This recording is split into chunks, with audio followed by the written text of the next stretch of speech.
that's where I kind of experimented with the vegan diet, cutting out red meat. So and all that stuff. how'd that go for you? That was good. That was good. It was good. But I felt drained after 5 months after that. But my blood pressure came down. Okay. Yeah, 120 over 80. It was good, you know, versus like 140 over like 95. Okay, which I take it is not good. Hypertension like stage 2. Okay.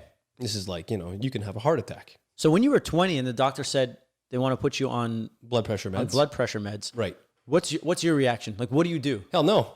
That's what I said. There's no way. I'll fix it. Okay, and I'll fix it. And do you think like that knowledge that you gained from 18 to 20, that exposure to Mr. Gutman at Health Treat, do you think the whole crew there? You think the whole crew there? Yeah. You think without that exposure and them showing you a world that you didn't know existed beforehand, you could have replied to the doctor at 20 years old the same way? Or would you just have been like, oh, okay? I don't know. Like, we don't know. I don't know any other way, so I can't say, but I feel that I was destined to be here to be able to do something different, and that wouldn't be saying okay to the doctor. I would have found an alternative way. I would have reached out because I wanted to get better. I wanted to get off stuff because I knew it wasn't the way. Okay, you knew deep down. Intuitively, I knew it wasn't the way. Fair enough. Right? Fair enough. Intuition. Got to follow it. Yeah, it's hard, man. But cleaning up your gut. It helps. It helps. Fuck yeah, it helps. Everyone that's listening. Yeah. That's it. Well, what do you think that logo is on your arm right there? So if you put it in the camera, you see that big circle? Get it in there. That represents the gut, my friend. There we go. And the small circle is the brain. Mm-hmm. The gut is much bigger and much smarter than the brain. We're born from the gut, no? And I think so. Don't you know that? Well, we're born from our anus. Are we? Like, we are. I remember researching that, and it said no. Well, if you look at it, like the fascia, everything stems from there. So if anything, fascia envelopes everything in the body. So we're kind of pushed out from that region. Yeah, in a sense.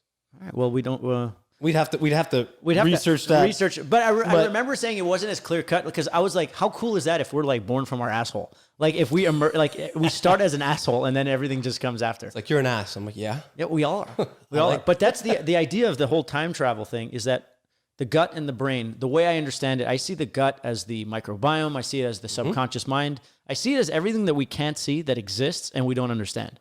If we can somehow like the way I understand is like our environment, whether it's our food, the people, the places we hang in, the stuff we watch, the stuff we eat, these innately are absorbed by us and they become us. And they are the baseline of the rest of us.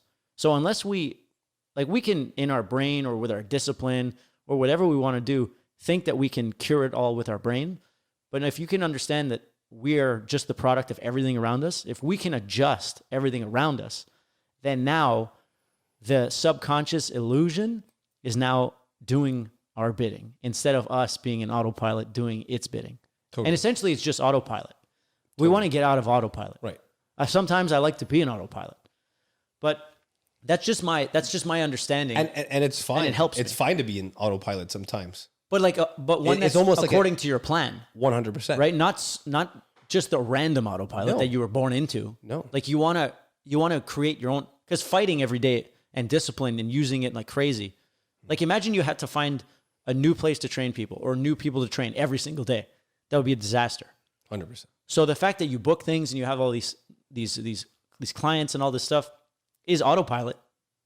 You don't have to like rethink your strategy every day. It's not like you're in a new, right? So it's a autopilot based on what you want to do.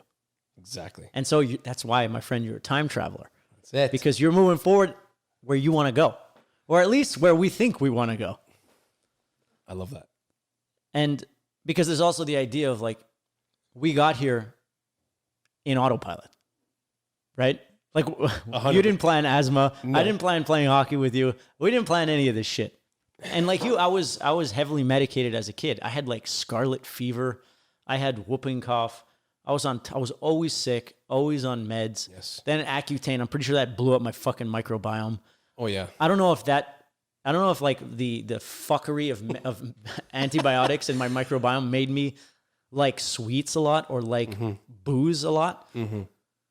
But it's almost like I feel like I ignite faster than other people. Right.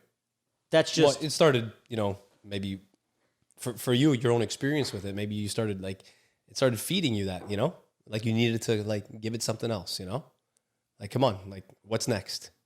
Yeah. Who knows? Who knows? But I know that like I only like this is my philosophy because I know how out of control I can get so fast. Mm-hmm. So I needed to develop this idea for my own sanity and my own like self-control. Like this, even if everything I'm saying is scientifically completely bogus, which I don't think it is, it's a tool for me to use to control my own self. And I think that other people can benefit from it too. Because I think that's how our machine works. Mm-hmm.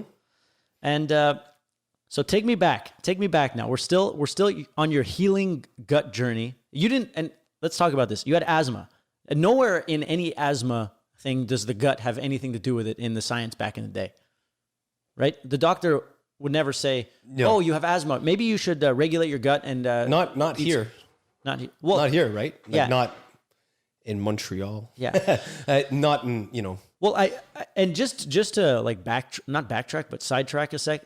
It's not like what we're saying is doctors are idiots. Like that's not what we're saying. Not at all. But it's like the science wasn't there. The science wasn't there. Totally. And the science wasn't here for us. Exactly. It was early days. It might have been available to other people, but we weren't aware of it. Because now going back, there was, Bernard Jensen, I believe his name is, and I'd look back at his material now. It goes back into like the early 80s, and he was talking about this stuff, talking about colonics and getting, rid of and cleaning up the gut and all this stuff to clean disease, clear it out of the body. Yeah, but through the gut. Totally. It's like some information is like wrong place, wrong time. Like, for sure. Like the people in the 80s couldn't go Google it, right? They couldn't, like, too many barriers. No one's going to go in an encyclopedia or find out about this guy. There was no Joe Rogan podcast they can go on. There was, right? So we were kind of in a Goldilocks zone where the internet was happening. We could go research if we wanted to. So we're lucky in that. It's not like we're smarter than our parents or our grandparents. We just, if they were in our place, they probably would have done the same things. Mm-hmm. Just because of the resources that we have. Yep. So keep going on your health journey, my friend. Health journey. Yeah, this is great. This is important for people to hear that there's alternative sources of healing, but you have to take responsibility for yourself. 100%. Got to create that choice, make it available to you. And so clearing up my gut was huge, and getting off medication. And still off it today, right? And at that point, it was amazing to see the types of food when I started to reintroduce things.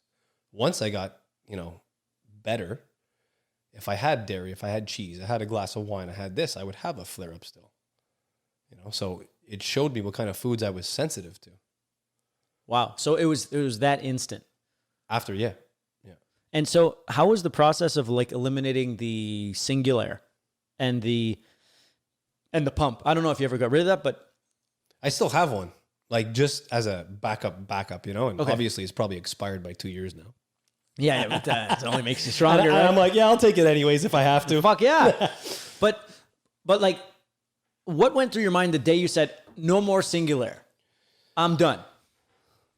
It was probably time for prescription renewal. And I said, I ain't going, I'm not going to go. Like, it was that choice, it was, and, my parents, my mom obviously was like, are you sure you want to do this? And, not a good idea. Doctor said not a good idea. And no, I got this. And it was just developing, the awareness of the types of nutrition and foods that I was putting into my body. And obviously stress. Like, when you get into a stressful moment, back in the day, my compromised, and maybe still my compromised area inside internally are my lungs. So I would seize up and maybe it would elicit a asthmatic response, even stress. So understanding these type of things were huge. And then being able to control stress through your breathing. And then I tried to understand, okay, how can I breathe better? And now, like, look at the science on breath work. Wim Hof, a god. Wim Hof, box breathing. Box breathing that you introduced me to. Yeah. Like, it was this summer we were training. Yeah. And we did a meditation after or before, probably after. Yeah. of box breathing? Yeah. Probably before. We did before. And just that visualization of like The box. the box being drawn. Yeah, so it's like Inhale, inhale and it goes count, up and then holds to four the count. then it goes to the right or whatever, That's then it. down. Breathing out, hold. A great visualization. Nostril breathing. That's it. Just connecting, right? And I wasn't there at that point, right? But I started to see green lights started to go off. Like, oh, this is cool. You know, there's a lot to be done here. So I started to delve into, you know, nutrition a lot. Look at, you know, Ayurvedic medicine and look at different types of, you know, doshas, they're called. And then like response to certain foods with certain seasons and all that. So that's what dosha means?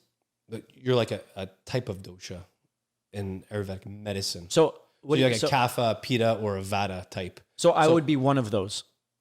Correct. And so you're which one are you? But like I said, I am okay. I don't know. Oh, because I'm just trying to understand. Back in the day, I would say first I ever heard of this. Right, but you could be a mix of them, and it could be different during the type of seasons and what you're going through in your life. So it's an adaptive lifestyle, like correct, right? Like correct. based on the season, how you feel. It does change. You do have a unique profile